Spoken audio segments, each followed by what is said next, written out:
This is my hypothesis. Isaac Netero traveled to the Dark Continent. There he met Don Freaks on the shoreline of Lake Mobius. Netero then returned to the human realm with the first half of Don's book, Journey to the New World. Netero then gave a copy of that book to Jin Freaks, which started his obsession with the Dark Continent, while Zig Zoldyck stayed behind to travel with Don. That's my thinking. Now let's see if it works. We're here to discuss quite possibly the only successful return journey to the Dark Continent that we know of, being the Netero expedition. And we're doing this because I was posed an intriguing question by a user named Raging Miku, who inquired as to whether or not Zig Zoldyck, a member of this expedition, was still alive. Because there is some very interesting information to suggest that he may have actually died. However, as I looked further into it, a much bigger picture started to unravel, threatening to provide potential answers to many of our lingering questions. So I think it's about time that we examined the mysteries behind the Netero voyage. And it's all going to begin with a quick round of Netero or Neta No, a very simple minigame, the rules of which are as follows. I am going to ask you a multiple choice trivia question about our former chairman, and should you answer incorrectly, then your punishment will be to subscribe to the New World Review, which will result in consistent injections of hunter-based content administered directly into your YouTube feed. Meanwhile, if you are correct, then you will be awarded with a slap on the butt from the 100 type Guanyin Bodhisattva. So here is our trivia question. How old was Netero when he began training in the mountains? A, 45, B, 46, or C, 47. All fairly reasonable sounding midlife states of being, so please do make your choice now and we shall reveal the answer in 3, 2, 1, and bam, it was B, 46 years old. Welcome. But let's begin with the official story. Here's a guy. His name is Steiner, and he is important because he is a powerful bureaucrat within the IPA, an organization which is designed to regulate travel to and from the Dark Continent. In a very short amount of time, Steiner has become one of the world's foremost authorities on the Dark Continent, due primarily to having read a very fun book called Journey to the New World East Edition, which was of course penned by the almost mythical figure of Don Freaks. In addition to this, Steiner has information on all officially recorded human journeys to the Dark Continent, which according to him come to a grand total of 149 ventures. Of those 149, only 5 expeditions had people return from the continent, which assumes that the other 144 had a 100% casualty rate. Now, of the 5 voyages which did see individuals return, there were only 28 survivors in total, and of those 28, only 3 of them were able to reintegrate into society. And according to official statistics, that would be a survival rate of 0.04%. Fairly terrifying. But I bring this up because the number 3 gets speculated on here and there for being a bit awkward, primarily because 3 is not 4. And 4 is the number of characters we know of who have visited the continent and potentially returned. So we have Isaac Netero, Linné Hors-d'oeuvre, Zig Zoldyck, and of course Beyond Netero. And given that we know for a fact that Netero, Linné, and Beyond all returned, it can be easy at face value to assign Zig with a rather unfortunate fate because he is the 4th known character of a maximum of 3 confirmed survivors. But what does get missed quite a bit is that Steiner also states that of those 3, Beyond is the only one alive today, which more or less confirms that Steiner is unaware of Netero's unofficial journey. Because sure, Netero is now dead, however Linné is still alive and well, so it should be at least 2 survivors if they were factored in. So luckily for Zig, this gives him a lot of potential to,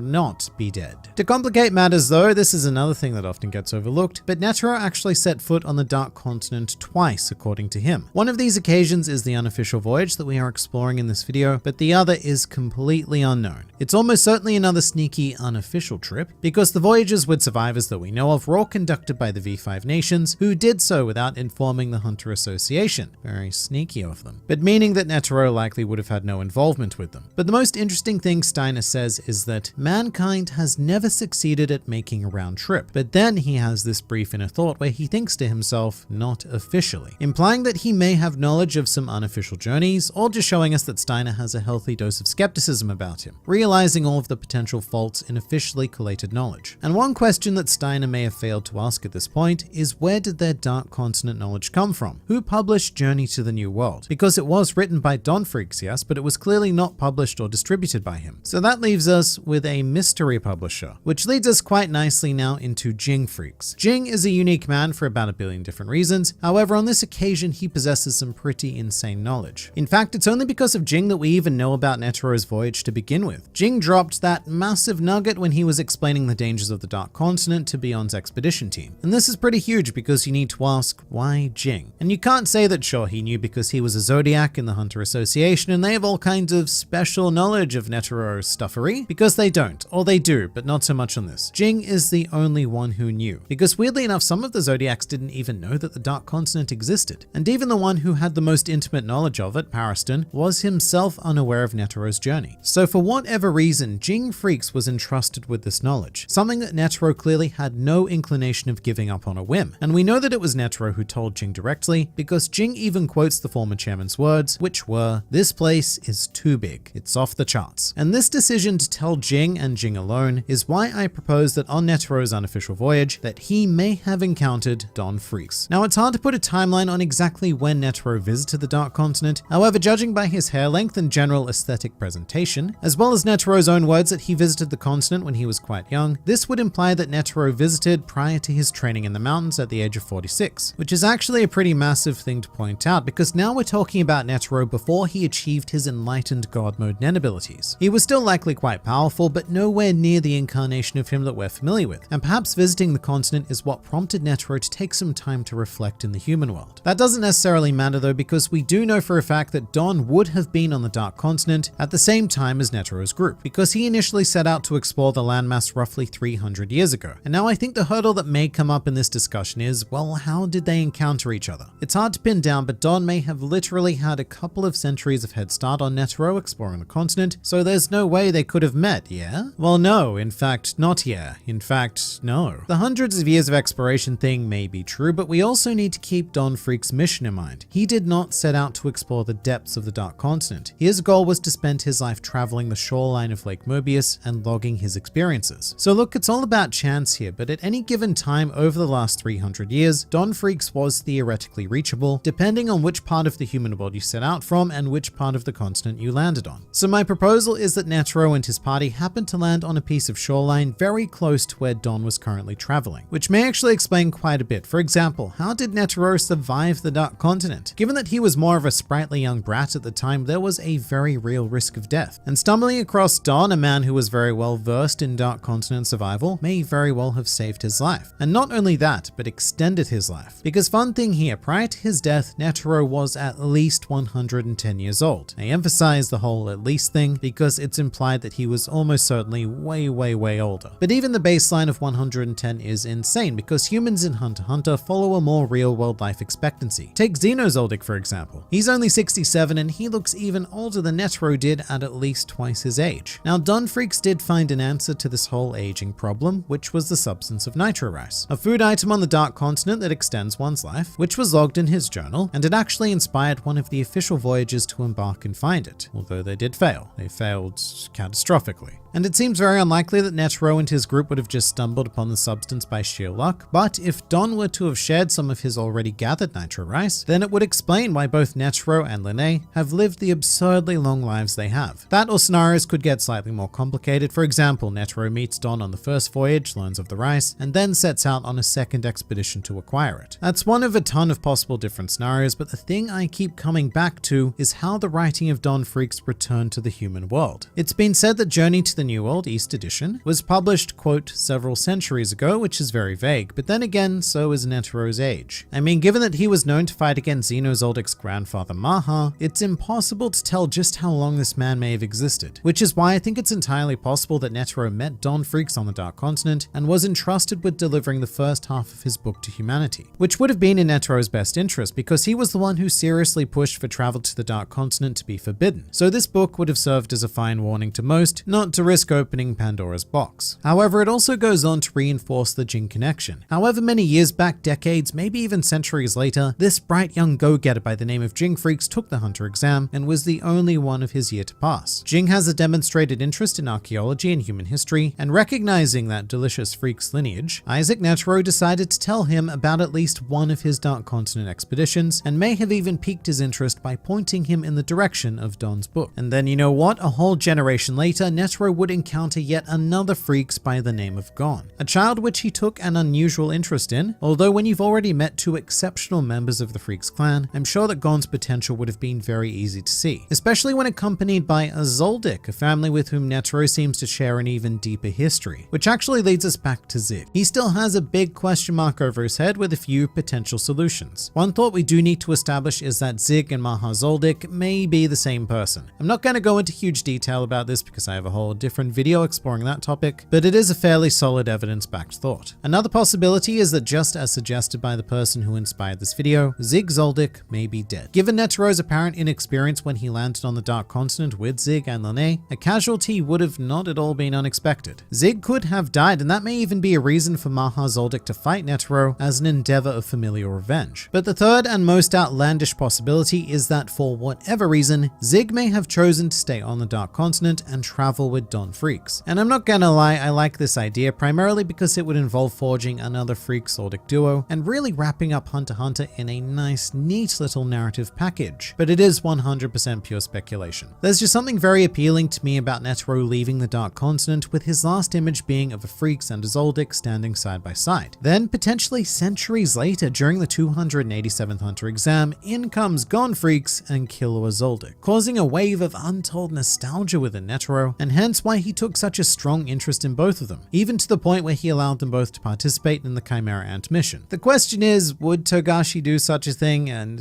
honestly, I'm not so sure. Hunter x Hunter doesn't usually end up being that neat and or satisfying. However, Togashi was really laying some very nice foundations with this whole Dark Continent business, and I can only hope that we get to explore the deeper story of these characters in the future.